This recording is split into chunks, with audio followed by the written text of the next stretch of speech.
Muy buenos días, buenas tardes o buenas noches, queridos alumnos del primer curso de Psicología.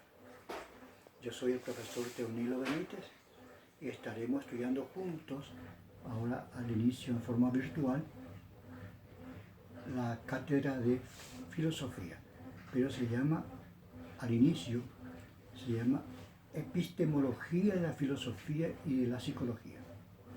Epistemología porque es teoría del conocimiento, es la explicación de las palabras.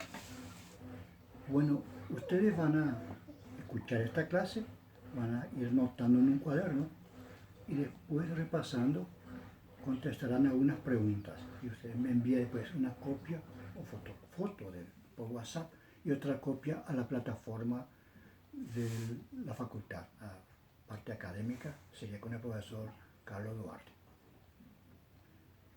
Las preguntas son las siguientes. ¿Cuáles son los orígenes del pensamiento filosófico? ¿Cuándo comenzó la filosofía? Ha empezado justamente en la región de Jonia, en los presocráticos, cuando el mundo ya no quería más interpretar, la gente no quería interpretar más solamente las cosas solamente en forma mítica, en forma simbólica. Antes se enseñaban muchas cosas por las religiones, porque los únicos que sabían, tenían formación, eran los reyes y los sacerdotes. Y al pueblo sencillo, que era analfabeto, le enseñaban en forma mítica, en forma simbólica. Pero fueron creciendo las ciudades, fueron creando, no había tantos nómadas, fueron formando grandes ciudades y la gente necesitaba progresar para construir las casas, la ropa, las comidas, las comunicaciones. Y justamente cuando hubo una guerra, los turcos atacaron la región de Jonia, los jónicos, ellos se escaparon todo y vinieron más hacia la Grecia, bueno, una región de Jonia. Y allí se organizaron y empezaron a formar otro tipo de pensamiento para prepararse tanto para las construcciones como para la guerra. Sería ya por el año 700, 800 a.C. y fueron justamente llamados los presocráticos, antes de Sócrates. Y esa gente empezó a organizar el pensamiento en forma más lógica, en forma sistemática, metódica, para progresar en la ciencia.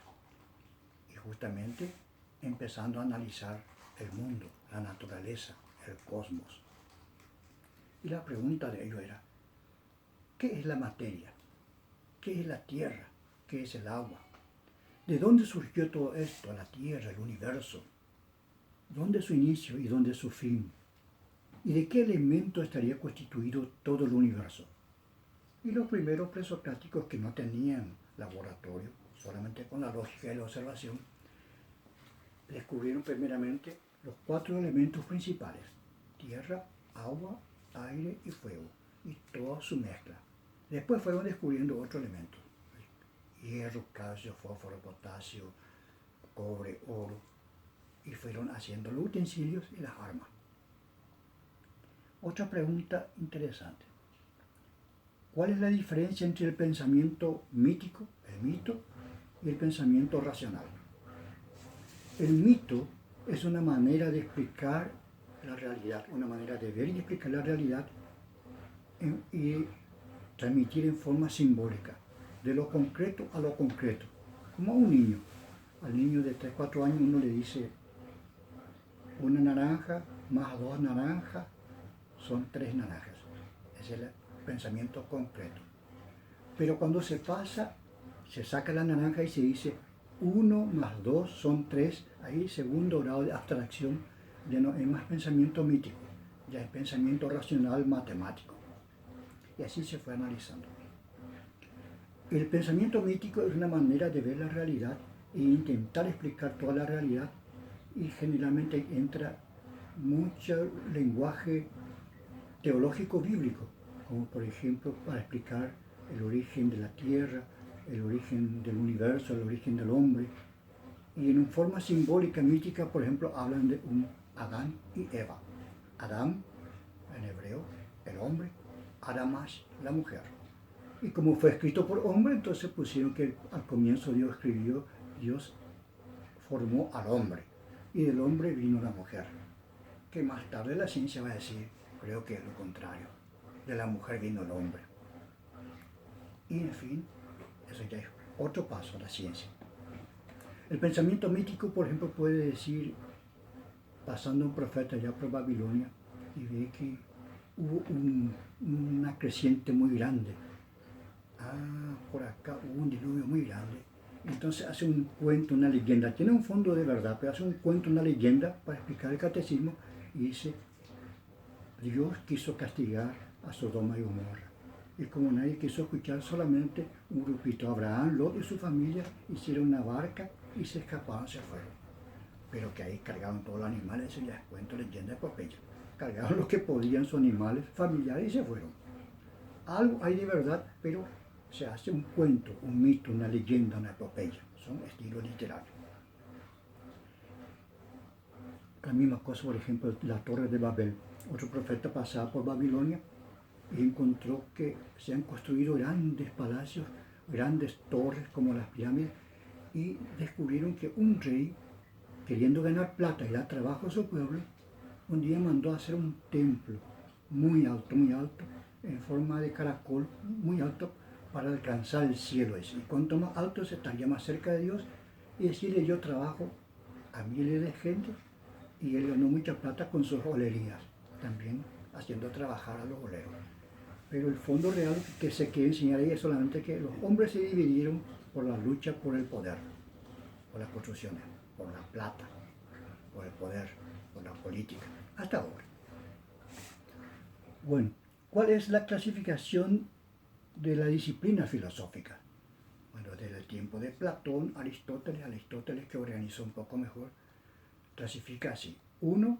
Se estudia teoría del conocimiento, que es justamente epistemología en ciencia. 2. Lógica, la manera lógica de pensar. Y Aristóteles organizó tan bien que descubrió hay 16 métodos lógicos, 16 estilos, métodos exactos para razonar correctamente. Y hay 64 métodos erróneos que usan más los políticos, los sofistas. Después se pasa al estudio del cosmos, la Tierra, el mundo, cosmología, el estudio de la materia. Y más tarde en ciencias se va a llamar ciencias naturales. Eso fue unos 200, 300 años de estudio, unos 600 años antes de Cristo hasta 400 por ahí. Después se pasa al estudio del hombre, ya se estudió toda la naturaleza, la ciencia ya se desarrolló y entonces se pasa al estudio del hombre, la problemática del hombre. Antropología, el estudio sistemático sobre el hombre, las preguntas fundamentales, ¿quién soy yo o nosotros? ¿De dónde vine y a dónde vamos? ¿Y será que existe otra vida? ¿Y cuál es el sentido de la vida? Y justamente cuando pregunta, ¿será que existe otra vida? Se pasa otro paso, la metafísica más profunda que se llama ontología, teoría del ser, y al lado teodicea o teología natural, hasta donde se pueda captar racionalmente la existencia de Dios y de la otra vida.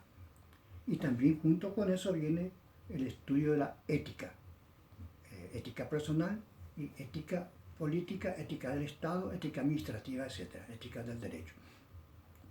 Después, al final, cuando ya están descansados y están bien organizados en Grecia, en Roma,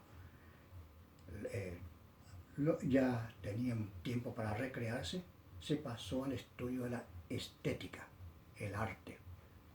Todo es arte, entonces todo ese conocimiento del uno, de lo bello, de lo bueno, de lo verdadero, se pasa en forma de figura, un cuadro, la arquitectura, las grandes arquitecturas de Grecia, la música, la literatura, la pintura. Cuanto más bello para ellos, indicaba que simboliza, está cerca de Dios, representa a Dios, es algo sagrado. Por eso se hacían las grandes catedrales con sus colores, sus vitrales, todo con sus símbolos, porque ese símbolo, ese ambiente también crea algo místico y algo sagrado, no mítico, místico, algo sagrado. Te relaja y te hace meditar. Y En fin, todo eso es la psicología. Filosofía. Otra pregunta muy importante es, ¿qué es el tránsito del mito al logos, a la palabra? Y justamente ya expliqué al comienzo. Cuando el niño piensa en forma simbólica a los 3, 4 años, piensa más en forma mítica. Una naranja, 2 naranjas, son 3 naranjas. Y ahora se pasa del mito al logos, a la palabra. Cuando ya se cansaron de estudiar en forma mítica, simbólica, y cuando ya no les satisfacía todo eso, comienzan a filosofar en forma racional. Comienzan a pensar, ¿pero qué es esto? ¿De dónde surgió? ¿Por qué apareció? ¿Cómo? ¿Para qué? ¿Cómo lo hago? ¿Cómo lo transmito? Y ahí comienza el estudio real de la filosofía. Y dentro de eso tenemos entonces antropología, psicología, sociología, economía, política. Y ustedes van a estudiar esta base de filosofía que le va a servir mucho para toda la vida, para todos los cursos. Y tal vez un día ustedes enseñen también filosofía, por lo menos en la secundaria, y van a tener un buen sueldo. Después nos encontramos y profundizaremos más. Muchas gracias.